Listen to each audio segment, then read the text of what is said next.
Hello students, Ms. Slyman here. Now we're looking at graphs and we're determining the degree, whether it's odd or even, is the lead coefficient positive or negative, and our number of real roots, and then a possible degree. So looking at this first one, I see that it starts up and ends up, which makes me think of a quadratic, and that tells me that the n value is even. Because it starts up and ends up, that's also like a quadratic with a positive a value. So a sub n is positive. The number of real zeros,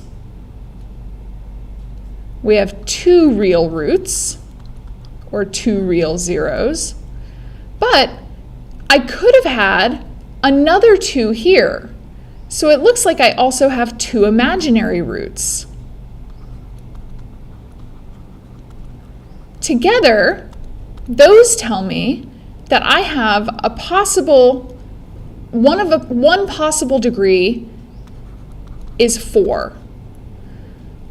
It could be bigger, but it's definitely not smaller, because if it was n equals 2, it would only have the shape of a quadratic. But because I have this bump over here, that's telling me that it's got to be bigger than 2 and it has to be even. So I'm going to go with n equals 4 for that one. I'm going to switch colors over to my next one here. This one looks like a cubic. It's odd for sure because it starts down and ends up. So n is odd. Because it also starts down and ends up, that's like a line with a positive slope. So that tells me that my a sub n is positive. I've got 1 real root.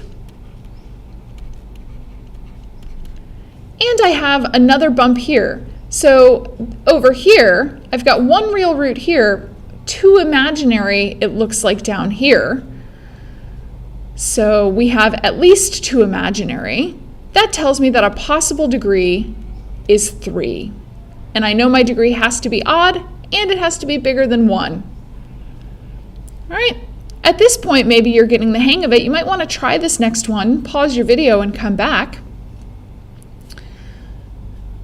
I see like a negative quadratic. That tells me n is even. Like I already said, it looks like a negative quadratic. So a sub n is negative. I'm just going to write that as being less than 0.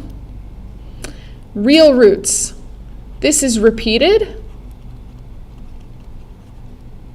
I have 2 more here, and I have another repeated. I know they're repeated because they bounce off the x-axis. So I see 2, 3, 4, 5, 6 real roots. Of those 6, there are 4 distinct. Just to notice that there's 4 that have different values. This, whatever it is, maybe it's like -6, is repeated. This +3, let's say, is repeated. So together, 6 real roots tells me that I have possibly n equals 6. I could have some more imaginary, but at least n is equal to 6. All right, let's try this last one. Now I see up to down. That's like a cubic or a line with a negative slope. So that tells me n is odd. The negative slope tells me a sub n is negative. Let's go with roots. 1, 2, 3, 4, 5 real roots. Real, not really. 5 real roots. And that tells me that my degree is 5 or greater. So I could have 5 or 7, but we know it's at least 5. And that's example 1.